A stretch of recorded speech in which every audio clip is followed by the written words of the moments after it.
بسم اللہ الرحمن الرحیم۔ آج بھی رشیا چائنا وہ اسرائیل کے حق میں نہیں ہے۔ عین ممکن ہے اللہ مظلوموں کی آواز سے ایسے حالات پیدا کر دے کہ اس جنگ میں براہ راست کون کود پڑے؟ سوویت یونین کود پڑے۔ اور اگر سوویت یونین اس جنگ میں کود پڑا جس کے پورے چانس لگ رہے ہیں، پھر یہ تیسری جنگ عظیم کی طرف معاملہ جائے گا اور اس کے ذمہ دار مسلمان ہی ہوں گے، اس کے ذمہ دار ناجائز اسرائیل ہے۔ اور پھر دنیا میں جو تباہی ہوگی نا، وہ میرے اور آپ کے تصور سے بھی زیادہ ہے، کیونکہ اب تلواروں سے یا صرف ہوائی جہازوں سے جنگ نہیں ہوتی، اب سب کے پاس نیوکلیئر ہتھیار ہیں، اب ایٹم بم چلیں گے۔ اس وقت دنیا میں دو بڑی طاقتیں ہیں جو اس وقت تیسری ورلڈ وار کی طرف دنیا کو لے کے جا رہی ہیں۔ آپ کو پتہ ہے پہلی جنگ عظیم میں کتنے لوگ ہلاک ہوئے، دوسری جنگ عظیم میں کتنے لوگ ہلاک ہوئے، اور اب جب تیسری جنگ عظیم ہوگی تو ہلاکتوں کا جو ریشو ہوگا، میں سمجھتا ہوں آدم علیہ السلام کے زمانے سے لے کر اب تک دنیا میں جتنی ہلاکتیں ہوئی ہیں وہ ایک طرف، تیسری جنگ عظیم جو اسرائیل کی وجہ سے ہونے جا رہی ہے اس میں جو ہلاکتیں ہوں گی وہ تمام ریکارڈ توڑ دیں گی، اور اس کا ذمہ دار برطانیہ، امریکہ اور اسرائیل ہوگا، جو دنیا میں سب سے زیادہ تہذیب کے ٹھیکے دار سمجھے جاتے ہیں۔ ایٹیٹیوڈ، ان کے اخلاق، ان کی سڑکیں، ان کے روڈ، او بھائی دنیا کا خون چوس رہے ہیں یہ، اس اخلاق کا کیا کر رہے ہیں آپ نے؟ عراق میں جو بھوک سے بچوں کو مارا ہے وہ کس نے مارا ہے؟ مسلمانوں نے مارا ہے یا ان 27 اتحادیوں نے مارا ہے؟ وہ عراق اب تک اپنے پاؤں پہ کھڑا نہیں ہو پایا ہے۔ اس تباہی کا جو سینکڑوں بچے یونائٹڈ نیشن کی رپورٹ کے مطابق عراق میں بھوک سے مرے ہیں، ان کا ذمہ دار سعودی عرب ہے، پاکستان ہے، یا وہ 27 اتحادی ممالک ہیں جو سارے غیر مسلم کنٹریز ہیں جنہوں نے 27 ملکوں نے مل کے عراق پہ حملہ کیا تھا اور جھوٹا الزام لگایا کہ ان کے پاس کیمیکل ہتھیار ہے۔ اب بھی دنیا کو اگر ہوش نہیں آتا اور کفر کی حقیقت سمجھ میں نہیں آتی ہے، ہمارے لبرل اور سیکولر طبقے کو جو صبح و شام ان کے گن گاتے ہیں، تو پھر آپ کو اس کا اللہ کے سامنے حساب دینا پڑے گا۔ کہاں گئی وہ عالمی طاقتیں؟ کہاں گئے وہ تہذیب کے ٹھیکیدار جو ہمیں تہذیب سکھاتے ہیں؟ دنیا میں دو بڑی جنگیں ہو چکی ہیں، ان دونوں بڑی جنگوں میں کہیں بھی کسی مسلمان کا نام بولو نہیں آئے گا، کیونکہ کسی فلاں مسلم کی وجہ سے ہوئی ہے یہ جنگ۔ اور اب تیسری جنگ عظیم کی طرح یہ جنگ ہوگی، یہ ذہن میں رکھیں۔ 1 ارب سے زیادہ مسلمان ہیں، 1 ارب سے زیادہ، اور یہودی کتنا ہے؟ 1 کروڑ بھی میرا خیال ہے نہیں ہوگا، لیکن یہ 1 ارب سے زیادہ مسلمان کس کے کنٹرول میں ہیں؟ اور میں آپ کی اطلاع کے لیے عرض کروں، اس وقت اسرائیل امریکہ کا غلام نہیں ہے، خوب سمجھ لیں۔ امریکہ کی گچی کس نے پکڑی ہوئی ہے؟ اسرائیل نے پکڑی ہوئی ہے۔ اسرائیل انڈیا کا غلام نہیں ہے، انڈیا کی گچی پکڑی ہوئی ہے کس نے؟ گچی سمجھتے ہو؟ یہاں سے پکڑ کے نا بندہ ہل نہ سکے، چھوٹا سا ملک ہے، سازشوں کی وجہ سے، طاقت کی وجہ سے نہیں، مکاریوں اور سازشوں کی وجہ سے دنیا کو کنٹرول میں کیا ہوا ہے۔ سازشیں کسے کہتے ہیں؟ ایک بہت طاقتور آدمی جو آپ کے کنٹرول میں نہ ہو، آپ اس کے کسی راز پہ مطلع ہو جائیں، اسے کسی برائی میں ڈالیں اور خفیہ ویڈیو بنا لیں آپ، اور بولیں جو میں کہہ رہا ہوں کرتا رہے ورنہ یہ ویڈیو لیک کر دوں گا۔ وہ انتہائی پاورفل آدمی بھی کنٹرول میں کس کے آ جائے گا؟ ایک انتہائی کمزور آدمی کے کنٹرول میں۔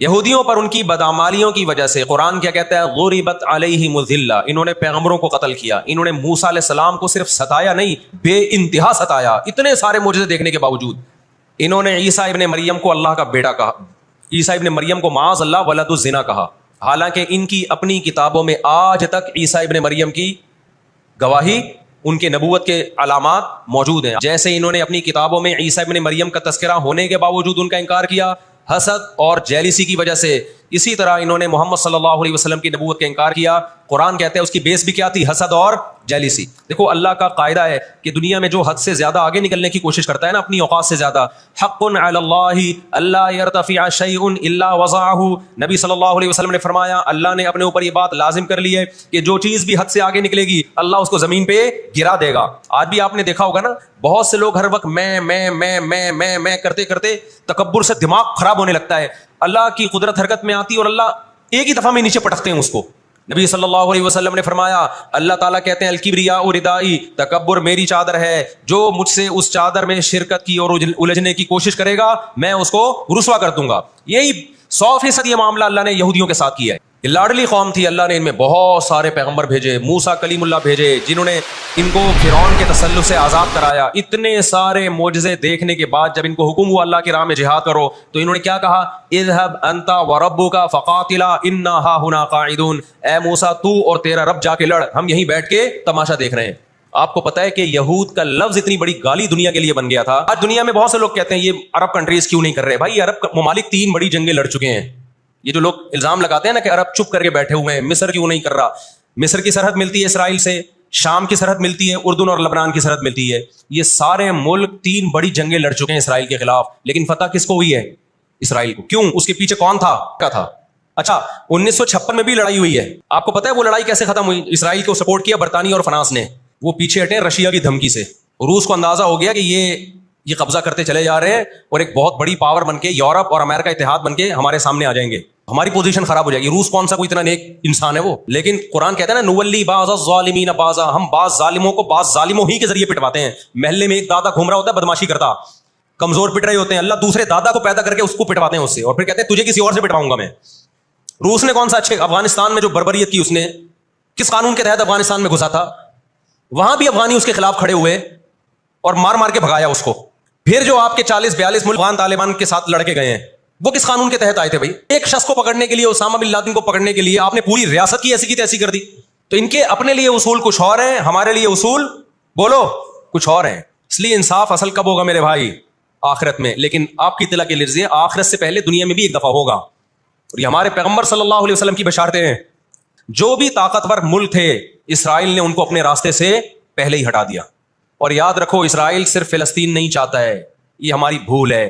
اسرائیل گریٹ اسرائیل کا قائل ہے جس میں بہت بڑا خطہ ہے جس پہ وہ قبضہ کرنا چاہتا ہے. یہ یہاں رکے گا نہیں. اگر آج ہم غزہ کو اسرائیل کے حوالے کر دیں کہ چلو دنیا میں امن آ جائے گا, ایک حکومت ان کو دے دی جائے, چند لوگوں کو ہتھیار ڈلوا کے ان کو کنٹرول دے دیا جائے, تو یہ آپ کی بھول ہے. قرآن کہہ رہا ہے وَيَسْعَوْنَ فِي الْأَرْضِ فَسَادًا, ان کی فطرت میں ہے کہ یہ زمین میں ہمیشہ فساد مچاتے رہیں گے. جو بات ہٹلر نے کہی تھی وہ قرآن 1400 سال پہلے کہہ چکا تھا. ہٹلر نے قرآن میں دیکھ کے نہیں کہی ہے, ہٹلر نے تو مشاہدہ کر کے کہی تھی یہ بات. نہ مصر میں لڑنے کی طاقت, 3 جنگیں ہار چکا ہے, نہ لبنان میں لڑنے کی طاقت, نہ اردن میں لڑنے کی طاقت, نہ شام میں لڑنے کی طاقت. بار بار کہتا ہوں جب میں یہودی کا لفظ استعمال کرتا ہوں تو اس سے صہیونی اور اسرائیلی مراد ہوتے ہیں جو اسرائیل کو سپورٹ کر رہے ہیں. سارے یہودی اس میں داخل نہیں ہیں. دیکھیں آپ یہودیوں کی